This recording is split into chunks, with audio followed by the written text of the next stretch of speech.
guys, Erik from USA Kilts here, and I'm here with some of the guys from Kilmaine Saints, and we're going to talk a little bit about where they're at, where they've been, and where they're going. Why don't you guys introduce yourselves? John Heller, bass, bagpipes, and co-founder. I'm Erik. I play guitar, lead guitar, electric guitar. They just brought me in because I filled in for a bunch of shows, and I guess that worked out all right for them, so then they said that I could stay. They gave you an honorary membership or something? Yeah. How long ago was that?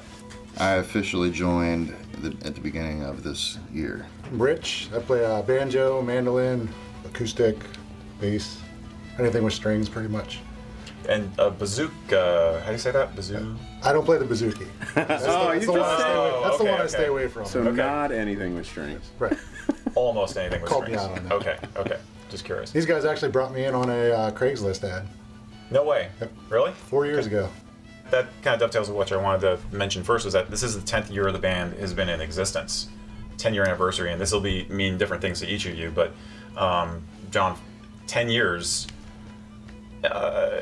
is it weird? Is it a milestone that you thought you'd reach? I mean, I'm used to bands that they start and like 2 or 3 years out, they're done. Right. You know. Right. They're just they fizzled or irreconcilable differences or whatever. So what has it been like? It's been a blast. This band literally started it was an offshoot of a pipe and drum band a bunch of us played in. Mm-hmm. And every March people hand you drinks and food. Mm-hmm. And Mike and I, the former drummer, said we should do this all year. There wasn't anybody at the time in our area around Harrisburg doing the dropkick kind of Celtic punk stuff. Mm-hmm. Okay. So that's how the Kilmaine Saints started. And I still remember coming home and telling my wife, "Do you mind if I play in another part-time band? We probably won't play a whole lot." A side hobby, you know. It's just something. And to it do. just exploded. It kind of speaks volumes to just playing something because you want to play it, not because you have an agenda. We didn't start out to make albums or play festivals or do any of that. It just sort of happened. So looking back on 10 years has kind of been, it's amazing. You know, I never would have planned any of this. And for the rest of you, what does it feel like with the band reaching 10 years? It's awesome to be a part of. I mean, when I came in, they were already pretty established, so it was kind of walking into not only a band, but a business. Like the whole structure was there. Okay. So it was really an eye-opener for me, stepping in from playing the clubs and bars before that. So being part of the 10 years is just, it's awesome to be a part of it. Are you allowed to say you're professional when you're a punk band? I mean, that doesn't sound right somehow. And how about you, Erik? This is cool, weird, surreal? It's all very surreal for me because I've been playing in bands for years, and you know, and all my bands have always been, like you said, you know, 2-3 years and they're done because you can't get along. So I got to jump into this band after they've been together for 10 years, and it's basically like a huge head start for me. You know, like I go from playing dive bars to playing big festivals because these guys liked me and enough to let me in their band. Gorge. So that's where I'm at right now. I'm just, he's glad for 10 years. I'm just trying to make it to the end of 1 year, you know, without getting fired. You're still on probation. We're watching you, buddy. So none of us, this isn't full time. We all have jobs and kids, and so every year's been a little different. My wife's super supportive. I have a 1.5-year-old son at home, so he came in the middle of me being in the band, so that's changed things a little bit, but she's still awesome with everything. Now you've got the Ireland thing coming up, right? So we're looking to go in April 18th through the 25th. Okay. We're linked up with Hammond Tours, who does a whole lot of bands, so they got this thing down. We go there for a week, Saturday through Saturday. We're inviting all our fans to come along. Cool. So we're trying to get a whole busload over there and watch us play, watch us drink, have a good time. What places are you going to be hitting, like towns or whatever? We are in Dublin, Galway, and Killarney. That's awesome. And some stops in between. I think there's going to be a little day trip to Kilmaine. You think? We're going to make that happen. I think that's a good idea. Yeah, I should probably consider that, yeah.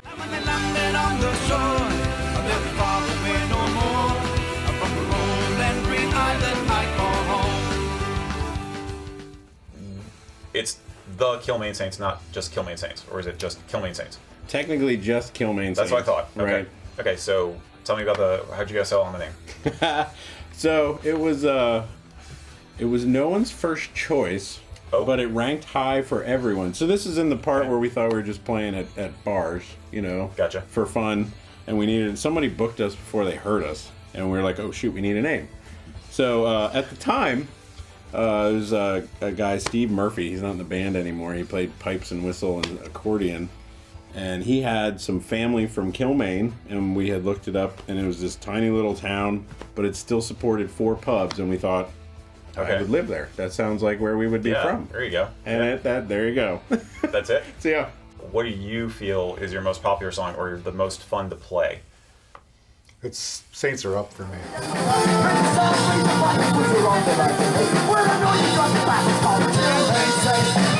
It's got the name of the band right in the song. And everybody kind of yell along and throw a hand in the air. Okay. That's always a strong one. Okay, cool. I'm pretty partial to the newest, the McGowan's Wake. That we just put that one together. Ah, boy, that's tough. It's like choosing your favorite child, right? Yeah, or I mean, sometimes it. Oh, that's easy. Yeah. They clearly know. My kids are watching this. I feel like it changes. It's somewhat like for favorite song or one I most like to play, because sometimes you play them straight for 3 years and go, oh, I never want to play it again. Yeah. I'd probably go to Whiskey Blues and Faded Tattoos. Maybe partially because I co-wrote it. That's still high up there for me. But that's pretty new. That's pretty recent, right? Last album. Or yeah, maybe McGowan's Wake is high on my list though. That's been fun to finally get out. Cool. And what do you think the audience thinks where do you get the strongest audience reaction from? Saints Are Up definitely does well. Some of our covers have been doing pretty well. Yes. We do an Ace of Spades cover now.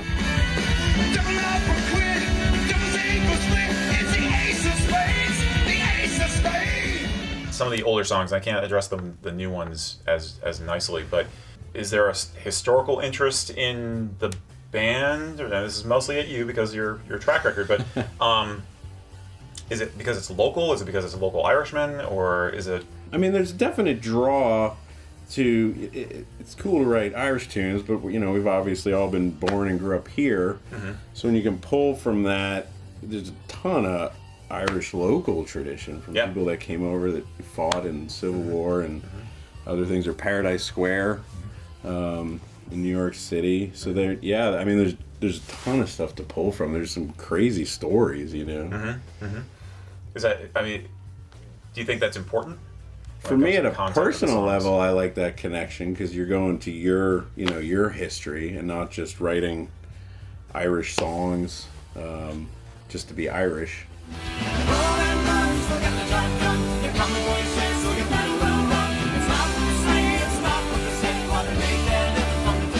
I think there's some argument in the band whether or not we're even a punk band. Yeah, I've always felt... How do you view yourselves? I feel like we straddle that line somewhat.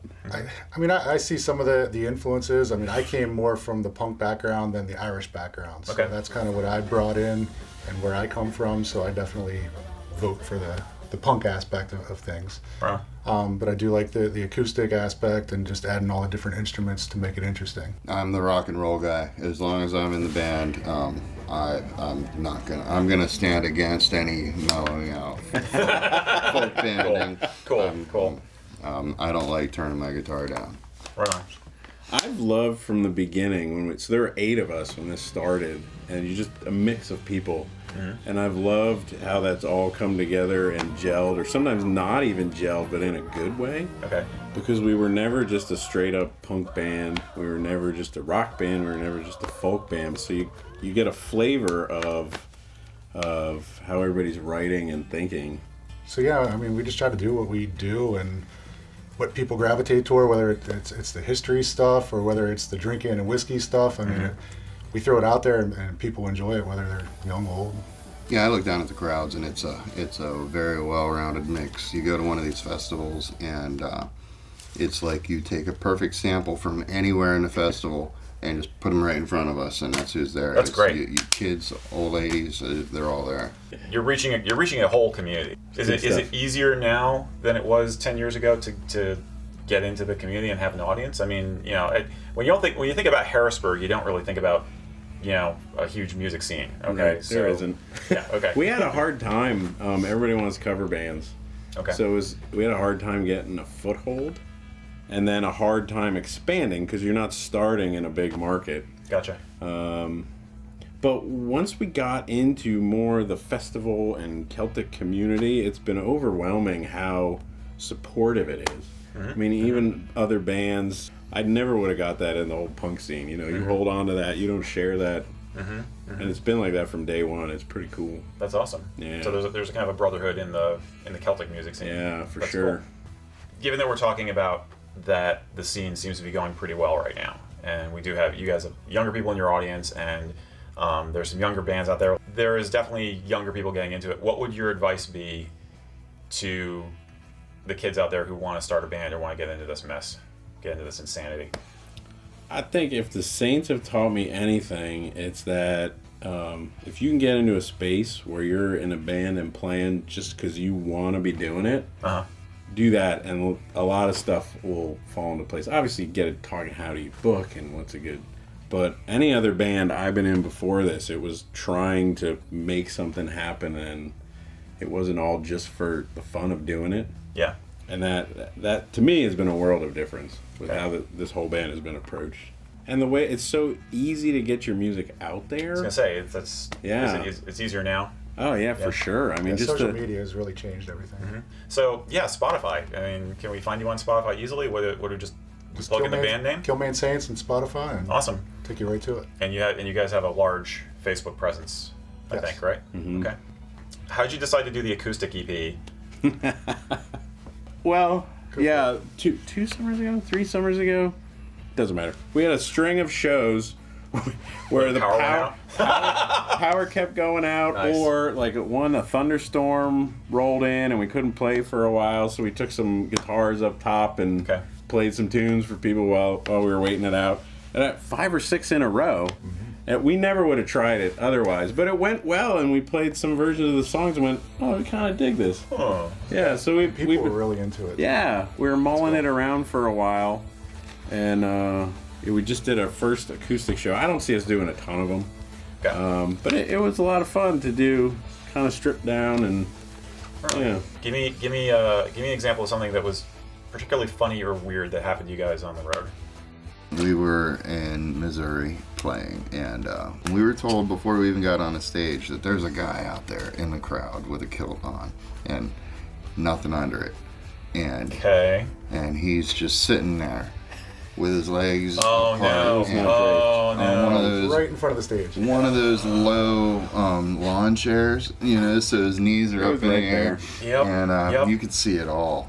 And we got up on stage, and right before we started playing, the MC guy comes up and he makes an announcement, and he says, he introduces us, and then he says, oh, and one last note, if you're going to be playing with the balls, keep them away from the stage, because apparently there was an issue with beach balls.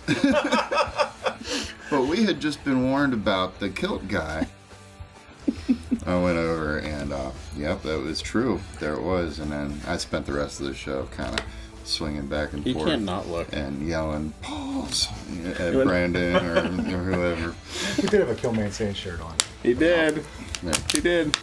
Yeah, probably the balls show is my favorite one. Because that was also one where we were warned before we came up on stage that it was a very hot day. One of the guys that went on before us had actually passed out in the middle of his performance.